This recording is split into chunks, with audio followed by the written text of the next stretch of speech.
ನಮಸ್ಕಾರಗಳು. ಸಾಕ್ಷಿ ಕಿಚನ್ ಚಾನೆಲ್ಗೆ ಸ್ವಾಗತ. ನಾನಿವತ್ತು ಈಸಿಯಾಗಿ ಟೇಸ್ಟಿಯಾಗಿ ಪನ್ನೀರ್ ರೋಸ್ಟ್ ಮಾಡೋದನ್ನ ತೋರಿಸ್ತಾ ಇದ್ದೀನಿ. ತುಂಬಾ ಚೆನ್ನಾಗಿರುತ್ತೆ ಈ ಪನ್ನೀರ್ ರೋಸ್ಟ್. ಮಾತ್ರ ಮನೆಯಲ್ಲಿದ್ದಾಗ ಒಂದ್ಸರಿನಾದ್ರು ನೀವು ಈ ಪನ್ನೀರ್ ರೋಸ್ಟ್ ನ ಟ್ರೈ ಮಾಡಿ. ಒಂದ್ಸರಿ ನೀವು ಮನೇಲಿ ಇದನ್ನ ಮಾಡಿ ಟೇಸ್ಟ್ ನೋಡಿದ್ರೆ ಮನೆ ಮಂದಿ ಎಲ್ಲ ಹೇಳ್ತಾರೆ ಒನ್ ಮೋರ್ ಅಂತ. ಅಷ್ಟೊಂದು ರುಚಿಯಾಗಿರುತ್ತೆ ಈ ಪನ್ನೀರ್ ರೋಸ್ಟ್. ಹಾಗಿದ್ರೆ ಬನ್ನಿ, ತಡ ಮಾಡ್ದೇನೆ ಈ ರೋಸ್ಟ್ ನ ಯಾವ ತರ ಮಾಡೋದು ಅಂತ ತೋರಿಸ್ಕೊಡ್ತೀನಿ. ಇವಾಗ ಈ ಪನ್ನೀರ್ ಮಸಾಲ ರೋಸ್ಟ್ ಮಾಡೋದಕ್ಕೆ ಇಲ್ಲಿ ನಾನು 200 ಗ್ರಾಮು ಪನ್ನೀರ್ ತಗೊಂಡಿದ್ದೀನಿ. ಅವನ್ನ ಈ ತರ ಕ್ಯೂಬ್ಸ್ ಹಾಕಿ ಕಟ್ ಮಾಡಿ ಇಟ್ಕೊಂಡಿದ್ದೀನಿ. ನಿಮ್ಗೆ ಎಷ್ಟು ದಪ್ಪ ಬೇಕು, ಎಷ್ಟು ಸ್ಕ್ವೇರ್ ಅಲ್ಲಿ ಕ್ಯೂಬ್ಸ್ ಬೇಕು ನೋಡ್ಕೊಂಡು ನೀವು ಕಟ್ ಮಾಡ್ಕೋಬಹುದು. ನನಗೆ ಇಷ್ಟಿಷ್ಟು ಚಿಕ್ಕದಾಗಿ ಸಾಕು ಅಂತ ನಾನು ಇಷ್ಟು ಮಾಡ್ಕೊಂಡಿದ್ದೀನಿ. ಇವಾಗ ಇದಕ್ಕೆ 1 ಸ್ಪೂನು ಅಚ್ಚ ಖಾರದ ಪುಡಿ, ರುಚಿಗೆ ತಕ್ಕಷ್ಟು ಉಪ್ಪು, ಅರ್ಧ ಸ್ಪೂನು ಗರಂ ಮಸಾಲ, ಅರ್ಧ ಸ್ಪೂನು ಧನಿಯಾ ಪುಡಿ, 1/4 ಸ್ಪೂನು ಚಾಟ್ ಮಸಾಲ, ಹಾಗೆ 1 ಸ್ಪೂನು ಶುಂಠಿ ಬೆಳ್ಳುಳ್ಳಿ ಪೇಸ್ಟ್ ಹಾಕೊಂತ ಇದ್ದೀನಿ. ಇದೆಲ್ಲ ಇವಾಗ ನೀಟಾಗಿ ಇದಕ್ಕೆ ಪನ್ನೀರ್ಗೆ ಹಾಕೊಂತ ಇದ್ದೀನಿ.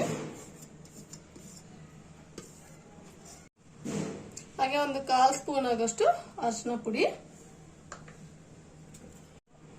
1 ಸ್ಪೂನ್ ಆಗೋಷ್ಟು ಇಲ್ಲಿ ಎಣ್ಣೆನ ಹಾಕೊಂತ ಇದ್ದೀನಿ. ಯಾಕಂದ್ರೆ ನಾವಿಲ್ಲಿ ಡ್ರೈ ಮಸಾಲ ಹಾಕಿದೀವಲ್ಲ, ನೀಟಾಗಿ ಪನ್ನೀರಿಗೆ ಇಟ್ಕೋಬೇಕು.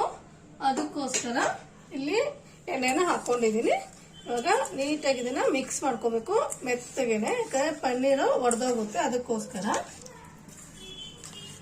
ಇವಾಗ ನಾನಿಲ್ಲಿ ಸ್ಟೋವ್ ಆನ್ ಮಾಡಿ ಒಂದು ಫ್ರೈಯಿಂಗ್ ಪ್ಯಾನ್ ಇಟ್ಕೊಂಡಿದ್ದೀನಿ. ಅದಕ್ಕೆ ಬೆಣ್ಣೆ ಹಾಕೊಂತ ಇದ್ದೀನಿ. ಇಲ್ಲಿ ನಿಮ್ಗೆ ಬೆಣ್ಣೆಯಲ್ಲಿ ಫ್ರೈ ಮಾಡ್ಬೇಕು, ತುಂಬಾ ಚೆನ್ನಾಗಿರುತ್ತೆ ಈ ಮಸಾಲ ರೋಸ್ಟ್. ಮಾತ್ರ ಪನ್ನೀರ್ ಮಸಾಲ ರೋಸ್ಟ್ ಬೆಣ್ಣೆ ಇಲ್ಲ ಅಂದ್ರೆ ಎಣ್ಣೆನ ಯೂಸ್ ಮಾಡ್ಕೊಳ್ಳಿ. ಒಂಚೂರು ಪೂರ್ತಿ ಪ್ಯಾನ್ಗೆ ಈ ತರ ಹರಡ್ಕೋಬೇಕಾಗುತ್ತೆ. ಇವಾಗ ನಾವೇನ್ ಮ್ಯಾರಿನೇಟ್ ಮಾಡಿ ಇಟ್ಕೊಂಡಿದೀವಲ್ಲ ಪನ್ನೀರ್ನ, ಅದನ್ನ ಒಂದೊಂದಾಗಿ ಈ ತರ ಬೆಣ್ಣೆ ಒಳಗಡೆ ಹಾಕೋಬೇಕು. ಹೈ ಫ್ಲೇಮ್ ಇಟ್ಕೊಳ್ಳಿ, ಗ್ಯಾಸ್ನ ಲೋ ಫ್ಲೇಮ್ ಮಾಡಕ್ ಹೋಗ್ಬಿಡಿ. ಫಟಾಫಟ್ ಅಂತ ಆಗ್ಬಿಡುತ್ತೆ ಈ ಸ್ನಾಕ್ಸ್ ಮಾತ್ರ. ಹಾಗೆ ಪನ್ನೀರ್ ಇಷ್ಟಪಡ್ದಿರೋರು ಯಾರು ಹೇಳಿ, ಎಲ್ರಿಗೂ ಇಷ್ಟ ಆಗುತ್ತೆ ಪನ್ನೀರು. ಪನ್ನೀರ್ ಗ್ರೇವಿ, ಪಾಲಕ್ ಪನ್ನೀರು, ಪನ್ನೀರ್ ಮಟರ್ ಮಸಾಲ ಅದೆಲ್ಲ ಮಾಡಿರ್ತೀವಿ. ಒಂದ್ಸರಿ ನಾನು ನೀವು ಈ ತರ ರೋಸ್ಟ್ ಮಾಡ್ಕೊಂತೀನಿ. ಇದು ಫಿದಾ ಆಗ್ಬಿಡ್ತಾರೆ ನೀವು, ತುಂಬಾ ಚೆನ್ನಾಗಿರುತ್ತೆ. ಹಾಗೆ ಮನೇಲಿ ಪನ್ನೀರ್ ಇದ್ದಾಗ ಪದೇ ಪದೇ ಇದನ್ನೇ ಮಾಡ್ತೀರಾ ನೀವು. ಅಷ್ಟೊಂದು ರುಚಿಯಾಗಿರುತ್ತೆ ಈ ಪನ್ನೀರ್ ರೋಸ್ಟ್ ಮಾತ್ರ. ಇದು ಒಂದ್ ಸೈಡ್ ನೀಟಾಗಿ ರೋಸ್ಟ್ ಆಗ್ಲಿ. ನೋಡಿ, ಇದು ಇವಾಗ ಒಂದ್ ಸೈಡ್ ನೀಟಾಗಿ ಫ್ರೈ ಆಗಿದೆ. ಇದನ್ನ ಟರ್ನ್ ಮಾಡ್ಕೋಬೇಕು. ಈ ತರ ಟಾಸ್ ಮಾಡಕ್ಕಾದ್ರೆ ನಿಮ್ಗೆ ಟಾಸ್ ಮಾಡ್ಕೊಂಡು ಟರ್ನ್ ಮಾಡ್ಕೊಳ್ಳಿ. ಇಲ್ಲ ಒಂದೊಂದಾಗೆ ಮಾಡ್ಕೊಂತೀವಂದ್ರೆ ಒಂದೊಂದಾಗಿನೂ ಸಹ ಮಾಡ್ಕೋಬಹುದು.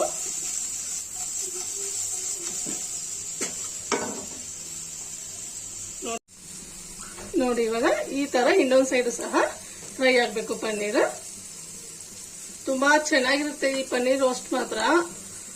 ಒಂದ್ಸರಿ ನೀವು ಮನೇಲಿ ಮಾಡ್ಕೊಂಡ್ ತಿನ್ನಿ. ಪನ್ನೀರ್ ಇದ್ದಾಗ ಪದೇ ಪದೇ ಮಾಡ್ಕೊಂಡ್ ತಿಂತೀರಾ, ಅಷ್ಟೊಂದು ಚೆನ್ನಾಗಿರುತ್ತೆ.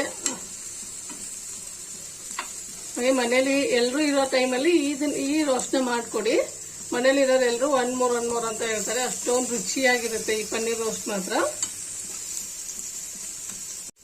ನೋಡಿ, ಇಲ್ಲಿ 2 ಸೈಡು ಸಹ ನೀಟಾಗಿ ಫ್ರೈ ಆಗಿದೆ, ರೋಸ್ಟ್ ಆಗಿದೆ ಪನ್ನೀರ್. ಇದು ಇವಾಗ ರೆಡಿ ಆಯ್ತು. ನಿಮ್ಗೇನಾದ್ರು ಗೊತ್ತಾಗ್ಲಿಲ್ಲ ಅಂದ್ರೆ ಹಾಕಿರೋಂತ ಬೆಣ್ಣೆ ಇಲ್ಲಿ ಎಲ್ಲ ನೀಟಾಗಿ ಪನ್ನೀರ್ನ ಅಬ್ಸರ್ವ್ ಮಾಡ್ಕೊಂಡಿದೆ ಅಲ್ವಾ. ನೋಡಿ, ಈ ತರ ರೋಸ್ಟ್ ಆಗ್ಬೇಕು. ಇದು ರೋಸ್ಟ್ ಆದ್ರೇನೆ ತುಂಬಾ ರುಚಿ ಕೊಡೋದು.